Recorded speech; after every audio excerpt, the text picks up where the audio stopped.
vécu une expérience un peu difficile, même très très difficile. Je sais, c'est très difficile pour moi. J'ai j'ai eu l'expérience d'avoir perdu, soi-disant, entre guillemets, mon fils Bart Ibrahim. Et il a immigré clandestinement vers l'Espagne en mois de septembre 2007. 2007 ou 2008? 2007, 2007. Donc ça fait combien de temps? Ça fait 1 année et 5 mois. Bon, je ne m'attendais pas parce qu'il avait tous les moyens de vivre bien en Algérie. Il avait un commerce, une alimentation générale. Il avait son véhicule personnel. Il était bien à la maison. C'était le chouchou. Il bricolait. C'était même un petit génie parce qu'il faisait beaucoup de choses. Quel âge il avait? Il avait 22 ans. Il est né en 1985. C'est un petit détail. Il est blond. Il ressemble à sa mère parce que ma femme elle est blonde, elle est petite. Donc on l'aimait bien. Même lui, il nous aimait bien. Il a disparu comme ça, subitement, sans nous avoir prévenus, en compagnie de 10 autres Algériens. Bon, ils ont fait naufrage près de Cabo de Gata. C'est un côté à Almeria. J'ai suivi l'enquête, l'histoire sur le net. Ils ont fait naufrage à Unamila. Les Espagnols disent Unamila, c'est l'équivalent de 2 km. Unamila, c'est 1852 mètres exactement. Je l'ai vu sur le Google Earth. Donc la distance était à peu près 2 km. Parce qu'il y avait des journaux espagnols qui disaient poco más de Unamila, c'est-à-dire un peu plus qu'un mille. Bon, j'ai suivi l'histoire. Ils ont fait le naufrage le 16 septembre 2007. C'était un dimanche, vers les coups de 19 heures. Exactement, c'était le moment de rompre le jeûne en Ramadan. Donc ils n'avaient pas encore mangé. Bon, pour être bref, un pêcheur, il y avait un pêcheur qui s'appelait, l'embarcation elle s'appelait Juan Nuevo Juan Jesus. Nuevo Juan Jesus, elle avait trois noms. Il avait un bonhomme en train de crier. Ce bonhomme s'appelait Karim. Il est vivant actuellement. Il l'a repêché. Sur l'article, il disait qu'il flottait dans son gilet. Flotaban en su chaleco de salvavidas. Ça veut dire qu'il flottait dans son gilet de sauvetage. Vous parlez espagnol? Non, j'ai appris, avec le temps, j'ai appris un petit peu l'espagnol. Il fallait que j'apprenne un petit peu l'espagnol pour comprendre un peu les articles espagnols. Parce qu'ils ont beaucoup parlé de l'histoire des 6 disparus. Bon, ce petit Karim, il a été repêché. Puis la Guardia Civile a intervenu avec des trucs, avec des vedettes. Ils ont repêché 3 autres Algériens. Je ne sais pas si je peux dire leur nom, parce qu'ils sont vivants, ils sont en Espagne. Bon, je vais pas dire leur nom, parce que ça peut toucher un petit peu leur famille. Mais ils sont vivants. Quand j'ai parlé avec eux en Espagne, j'ai appris que mon fils Brahim, il avait son gilet de sauvetage dès le départ. Et à un moment donné, au niveau de la mer était agitée. Le vent soufflait vers l'est. Il a vu que quelqu'un ne savait pas très bien nager, il a enlevé son gilet, il l'a remis à ce Karim. Il lui a sauvé la vie. Et ils m'ont dit même que c'était un héros, mon fils Brahim. Je le connais, Brahim, il fait beaucoup de choses de bien. Puis il est reparti avec les 5 autres. Les 5 autres Algériens, immigrantes. Les Espagnols disent immigrantes. Voilà, les immigrés clandestins. Bon, l'un d'eux est sorti vers les coups de 22h45. Il est sorti à la nage. C'est un étudiant en informatique. Je ne dis pas son nom parce qu'il est vivant, il est en France. Même il est sur YouTube, je parle sur lui sur YouTube. C'est un type bien. Mais il n'a rien vu parce qu'il faisait noir, c'était la nuit. Il est sorti à la nage, il a été pris en charge par des pêcheurs. Déjà un pêcheur, je l'ai localisé sur le net. Il parle de l'histoire des 6 disparus. Il dit qu'il n'a rien vu lui aussi. Ils n'ont vu que le bonhomme qui est sorti à la nage. Mais quand j'ai parlé avec lui pour l'enquête, il m'avait dit que la distance était à peu près de 7 km. Alors que normalement, sur le net, sur le Google Earth, C'était Unamela, c'était à peu près 2 kilomètres. Bon, après, j'ai contacté la Guardia Civile et tout. Ça, c'est avec le lendemain du naufrage, un cadavre a été rejeté par la mer. Moi, je pensais que c'était mon fils. Je pensais peut-être qu'il portait le gilet, peut-être que la mer l'a rejeté. C'était un excellent nageur. Finalement, depuis la date du naufrage, jusqu'au 21 avril, j'ai fait beaucoup d'appels, j'ai fait des SOS un peu partout dans le net. J'ai contacté toutes les autorités algériennes et tout espagnoles. Et j'attendais. Exactement le 21 avril 2008, après un certain temps, plus de 6 mois, j'ai reçu un appel téléphonique sur mon mobile. J'ai vu que c'était un 0034, donc c'était un numéro de l'Espagne. J'ai répondu, j'ai décroché. Il m'a parlé un bonhomme en espagnol directement. Et je me rappelle ce qu'il m'avait dit. Il m'avait dit Estimando ser Barty. Estimando ser Barty. Comme on dit en français, on dit cher monsieur Barty, c'est ça à peu près. Je lui ai dit si. Il m'a dit habla espagnol, m'entendez? Je lui ai dit si. Bon, on est entré en conversation avec l'espagnol que j'avais un petit peu. Il m'avait dit que vous avez envoyé un courrier avec les photos de Brahim, mon fils, avec sa 2 chevaux. Parce que mon fils, c'était un bonhomme, il aimait beaucoup la 2 chevaux. Déjà, il avait toute une série de 2 chevaux, toutes les séries, toute la gamme de la 2 Doche. Et je lui ai dit que je pense que le cadavre, c'est celui de mon fils. Parce que je ne pense pas que Brahim, à 2 kilomètres, il peut lâcher. S'il est mort, il doit être au bord du rivage. Et le bonhomme, c'était un chef de brigade de la Guardia Civile, de Níjar Cabo de Gata. Déjà, il s'appelle Fernando. Déjà, j'ai une relation directe avec lui, j'ai même son mobile. Il m'a dit, je vais vous confirmer que ce n'est pas votre fils. Seulement, vous allez nous dire, il m'avait dit qu'on a traité le cadavre qui a été rejeté par là. Seulement, vous allez nous dire si ce bonhomme était à bord de la Patera qui a fait naufrage. Il m'a envoyé la photo par email de mon adresse, de ma boîte. Ma boîte, c'est mbat63 yahoo.fr. J'ai vu ma boîte, j'ai vu la photo, je ne connais pas. Avec le temps, j'ai fait une recherche. J'ai appelé mon fils aîné. Il connaît les gens un petit peu, les jeunes comme lui. Et en Bertissar, on a confirmé que c'était un bonhomme qui faisait partie de l'équipage. C'était un menuisier. Allah yarhamah. C'était un menuisier. Je ne sais pas si je peux dire son nom parce qu'on l'a enterré. Il est resté exactement 1 année au niveau de la morgue de Almeria. Commandancia de Almeria. Laboratoire commandancia de Almeria. Il a été récupéré par sa famille? Oui, on a fait tout pour le récupérer. On a fait des démarches. Je ne peux pas vous dire ce qu'on a fait, mais on a contacté les autorités algériennes. Ils nous ont beaucoup aidés au niveau du ministère de l'extérieur. Et les autres, jusqu'à présent, je parle avec les autorités espagnoles. Ils me répondent que l'enquête est en cours. Je ne sais pas, on a reçu des rumeurs dernièrement qu'ils sont au niveau de Malaga détenus. Mais la confirmation qu'ils sont morts ou rejetés par la mer, il n'y a pas. Pour vous, il est vivant? Pour moi, j'ai un petit peu l'impression qu'il est un peu vivant, mais je ne sais pas. Est-ce que tu as senti à un certain moment que justement il avait cette envie de partir? Oui, maintenant j'ai 51 ans, mais maintenant avec la recherche que j'ai faite, j'ai contacté beaucoup de jeunes, Assid Lewari, les quartiers populaires, les gens qui ont la mal vie. Un jeune, c'est un jeune. Je comprends beaucoup les jeunes maintenant. Ce n'est pas un problème de travail ou bien un problème de... C'est un problème de communication. Les jeunes, ils n'arrivent pas à communiquer avec l'entourage d'Ahab, que ce soit, je sais pas, le voisinage, ou les parents, ou tout ce qui en suit. Parce que la communication, c'est un problème de, comme on dit chez nous, quand un bonhomme il a des problèmes familiaux, il quitte. Par exemple, notre génération, quand on a un problème avec la mère ou avec le père, on va chez notre grand-mère. Mais actuellement, la famille algérienne, elle est un petit peu... C'est comme à l'européenne.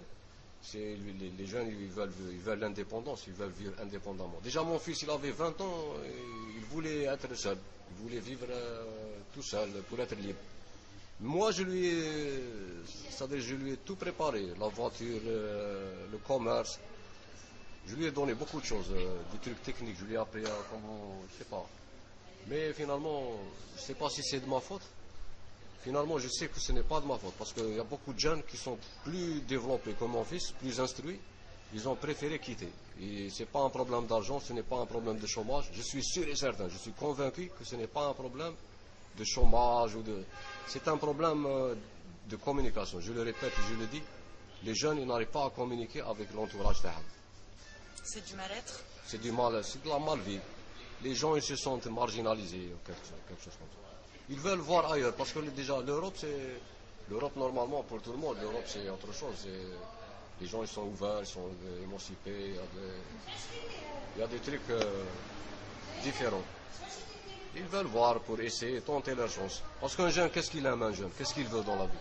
Il veut qu'il soit marié, par exemple. Il veut avoir de l'argent. Il veut se défouler. Il veut je sais pas, comment on dit, s'éclater. S'éclater, faire la fête. Il veut faire la fête. Il veut, comme احنا نقولوا بالعربية يتبهلل شوية قصة. Même moi, quand j'étais jeune, on a fait des trucs. Mais actuellement, الحرقة هذه, l'immigration clandestine, c'est après une forme de révolte. Un jeune, quand il en a marre, il ne trouve pas avec qui communiquer, il dit que beauté, je vais prendre un beauté, une patera, et je vais quitter. C'est vrai, parce que c'est facile. Avec 8 millions ou 7 millions, on peut avoir une petite barque, être un groupe de 6 à 7. Déjà, le harraga, c'est tous les jours. Hier, il y avait des harragas qui sont partis. Voilà, ils sont arrivés. Donc c'est un phénomène qui ne peut pas s'arrêter, à moins que, je ne sais pas, tous les Algériens ou tout le monde, les responsables, ils doivent donner le moyen aux jeunes de communiquer directement. Il ne faut pas les marginaliser. Un jeune, c'est une ressource capitale pour n'importe quel pays. Et vous, Oui. Oui. Vous et votre femme, comment vous avez réagi quand vous avez appris la disparition de votre fils? Ouais, c'est difficile, je ne peux pas te dire, mais c'est très très difficile. Mon fils, je l'aime, mon fils, c'est quelque chose de. Brahim, c'est un génie, je dis bien c'est un génie, parce que déjà il communique bien. C'est un bonhomme sympathique, formidable. C'est un bonhomme qui veut, justement, c'est ça, il veut faire du bien. Il est toujours prêt à apporter quelque chose, il est très très serviable. Et la meilleure, c'est que même ceux qui ont parti avec lui, j'étais obligé de faire l'enquête sur eux, comment ils vivaient. C'était tous des jeunes excellents. C'est excellent, vraiment. C'était des jeunes. Il y a un bonhomme, la preuve, il y a un bachelier. Il était inscrit à l'université de Signes. Il est porté parmi les disparus. Quand j'ai fait l'enquête, c'était un très bon sportif, un excellent nageur. Ses frères l'aimaient, il était sympathique. Donc, le problème, je suis sûr, il avait des idées qu'il n'arrivait pas à parvenir à ses parents ou bien à son entourage. Ministère des Affaires étrangères, pas de liberté. Je vais le dire directement. Quand un jeune il aime une fille, par exemple, un adolescent il aime une fille, il ne peut pas la ramener chez lui ou bien il ne peut pas proposer l'idée de se marier. C'est l'interdit. Il lui dit non, il ne faut pas, cette fille elle n'est pas bien, elle est méchante, ça. Donc, c'est des trucs qui touchent énormément l'amour propre d'un être humain. Donc, ça c'est un exemple. Et l'exemple financier, un jeune qui n'a pas 200 dinars dans sa poche, il ne peut même pas se déplacer. C'est difficile, c'est très difficile. Il y a un problème social, et de communication.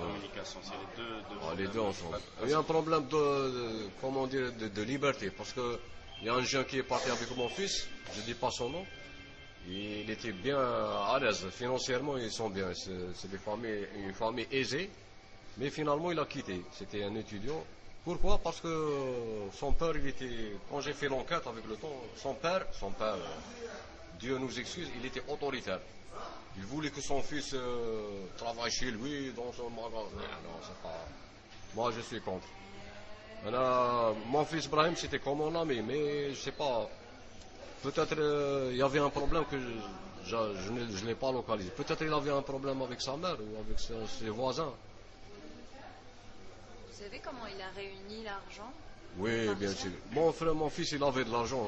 C'était un commerçant et un très bon mécanicien, un excellent mécanicien. Il connaît les haragas, il connaissait, parce que nous on habitait dans un petit patelin, à l'est d'Oran. Donc il connaît beaucoup de gens, il connaît les places. Déjà, on vit au bord de la mer. Moi, j'ai un cabanon et tout. Je n'aurais jamais pensé que mon fils puisse entamer une harga. Mais c'est arrivé. Quand c'est arrivé, donc c'était trop tard. Déjà, un jour, je vais vous dire quelque chose de très important. Un jour, il y avait un voisin en face de moi. Son fils, moi j'étais au bord de la mer, à côté de mon cabanon. J'ai vu que ce fils de mon voisin, il était bien habillé, il portait deux sachets avec de la nourriture et tout. Ça m'a paru bizarre. Je suis monté à la maison, j'ai appelé ma femme, je lui ai dit voilà, le fils de mon voisin, c'est pas normal, je crois qu'il prépare quelque chose. Parce que je connais le phénomène de harga, c'était ancien. Elle m'a dit bon, on va voir avec Brahim. Brahim, mon fils, il était encore là. Bon, il connaît les gens. Je l'ai appelé l'après-midi, je lui ai dit Brahim, je vais voir la gendarmerie pour boucler l'endroit, pour éviter à ces jeunes de quitter comme ça, de risquer leur vie et tout. Qu'est-ce qu'il m'a dit mon fils directement, je me rappelle très bien, avec sa mère, hein. Sa mère c'est ma cousine aussi. Et ils ont fait comme ça, ils m'ont dit on va te prendre pour un mouchard. Ils ont risqué leur argent, ils ont acheté le GPS, la barque. Qu'est-ce que tu as à foutre toi? Tu ne sais pas ton problème. Tu vas nous poser un de problème, on va être mal vu par les voisins. Alors je me suis tué depuis c'était en 2006 peut-être. Alors mon voisin, il a quitté, il est revenu. Encore, actuellement, il est en Espagne. Et il a fait deux tentatives de harga. Moi, je suis contre l'idée de condamner les gens qui vendent des barques pour les jeunes. Pourquoi? C'est pas des trafiquants. J'ai une barque, je peux la vendre. Je veux qu'on lutte contre le phénomène de la base. Essayer de parler aux jeunes. Essayer de voir les jeunes au bord. Qu'est-ce qu'ils ont? Pourquoi? Essayer de convaincre les gens de ne pas quitter, de ne pas risquer leur vie. Essayer d'avoir un passeport. J'ai envie d'aller en Europe. C'est mon droit en tant que citoyen. J'ai fait mon passeport légalement. Malgré si le visa c'est difficile, mais je fais des tentatives pour essayer de quitter. Mais pour quitter au niveau à bord d'une embarcation de fortune, comme ça, c'est un risque. C'est comme le jeu de hasard. C'est un jeu de hasard. Et la vie, c'est capital. On ne peut pas risquer sa vie comme ça. Moi, je suis contre l'idée que les jeunes risquent leur vie. Surtout, bon, un pays, c'est quoi? Un pays, c'est un peuple, et puis il y a l'autorité, il y a toute une organisation, un système, il y a la juridiction et tout. Mais j'ai appris que les Algériens, généralement, les parents, j'ai appris beaucoup de choses. Les parents de Harraga, ils ont peur de contacter les autorités. C'est ça ce qui m'a intrigué. Pourquoi? J'étais le seul, depuis 1 an et demi, je suis le seul qui a contacté la gendarmerie, la police. J'ai fait des démarches, j'ai fait beaucoup de choses. Les gens ils disent non, ne montre pas cette photo. Cette photo, c'est le bonhomme qui a été rejeté par là. Il ne faut pas montrer à la Guardia civile, il ne faut pas la montrer à la gendarmerie. Moi, j'ai pris la photo, j'ai contacté la famille du décédé, du défunt. Ils ont refusé que la photo soit. Mais je lui ai dit, c'est pas possible, il faut que le procureur général, il faut qu'il voie la photo pour nous aider à le ramener, quand même. C'est un jeune. Ça peut arriver à tout le monde, un accident par exemple. Pourquoi les gens ils ont peur de ils ont peur parce que que le phénomène du harga, personne ne le comprend. Il n'y a que les jeunes qui le comprennent. Il faut que des spécialistes étudient le phénomène. Le problème des harga, c'est un interdit. Attention, le peuple il a peur des harga, il ne veut pas en entendre parler. Les autorités aussi, il y a des gens qui par exemple au niveau du ministère de la Solidarité, il y a des gens qui font des trucs quand même, il y a des gens qui essaient mais c'est difficile, il faut un soutien, il faut la participation de tout le monde. Et surtout, il faut faire participer les jeunes. Parce que je me suis déplacé dernièrement au Sidi-Houari, j'ai trouvé les jeunes en train de fumer. Ils fumaient de la drogue. J'ai parlé avec eux, je lui ai dit, voilà, mon fils il a quitté, est-ce que vous ne connaissez pas des gens en prison, là vous n'avez pas écouté l'histoire de. J'ai ciblé les jeunes, ils sont marginalisés complètement. C'est un phénomène nouveau, c'est comme chez nous, on a des coutumes. C'est comme quelqu'un qui, par exemple, on a un autre phénomène, comme si une fille, une jeune fille adolescente, elle va s'absenter de chez elle, c'est un peu honteux en quelque sorte. Parce que les gens ils vont parler, ils vont dire que c'est pas bien. Toute cette enquête que vous avez faite, ça vous a permis de comprendre pourquoi il est parti, parce que Est-ce qu'au début, quand il est parti, vous avez pas compris? Et après, le fait d'aller parler à des jeunes, aux autorités, etc., ça vous a permis de comprendre mieux les raisons? Oui, bien sûr. Alors. Au début, vous compreniez? Je sais pas, peut-être je suis assez intelligent parce que je suis dans le domaine technique de l'électronique. Je fais un petit peu de... Bon. Brahim, il a quitté. Brahim, un jour, je vais vous donner un petit exemple. Je me rappelle, ça m'a beaucoup touché. Il avait un magasin alimentation générale. Un jour, c'était un petit magasin de 2,50 m sur 3 mètres à peu près. Un jour, on a voulu acheter un frigo comptoir. C'était difficile de le faire rentrer par la porte. Parce que c'est large. Qu'est-ce qu'il a fait? Un jour, je suis venu, il a acheté des briques. Il a réalisé avec une maçonnerie, avec une vitrine. Il a réalisé à 100%, comme on dit en espagnol, 100%, un frigo mural. Et la meilleure, c'est qu'il a, techniquement, il a réalisé à 100% correctement, avec un thermostat, démarrage automatique, refroidissement extérieur, l'étanchéité, la température, indication. Moi, pourtant, il avait un niveau 7e année élémentaire. Alors un jour, il y avait des gens, des spécialistes en froid. Un spécialiste en froid, ça doit être un ingénieur ou un technicien. Ils sont venus chez nous pour acheter comme ça. Ils ont vu Brahim, comment il a fait. Il était en train de leur expliquer comment il a fait. C'est des spécialistes en froid, je répète. Alors ils lui ont proposé de leur réaliser le même prototype chez eux, au niveau de leur local. Parce qu'ils faisaient des produits laitiers. Qu'est-ce qu'il a répondu, Brahim? J'étais présent. Il a dit, ce frigo, je vais le réaliser, Inch'Allah, en Europe. Comme ça, ça m'a beaucoup touché. Pourquoi? Parce que l'idée qu'il avait, les gens pouvaient l'exploiter, que ce soit privé ou... Mais actuellement, quand je me rappelle ça, je sais que Brahim, il avait une raison de quitter. C'était pas fortuit, c'était pas comme ça, il a quitté pour s'amuser. Il avait quelque chose à l'intérieur. Mais pour avoir quitté, c'est qu'il avait un problème de communication. Il ne pouvait pas faire parvenir son idée dans son entourage. Voilà, il ne pouvait pas s'exprimer. Vous êtes dans quel état d'esprit aujourd'hui? Vous avez de l'espoir? Oui, bien sûr. Même j'ai de l'espoir que ce n'est pas la question qu'il soit vivant ou mort, parce que la vie et la mort, c'est Dieu.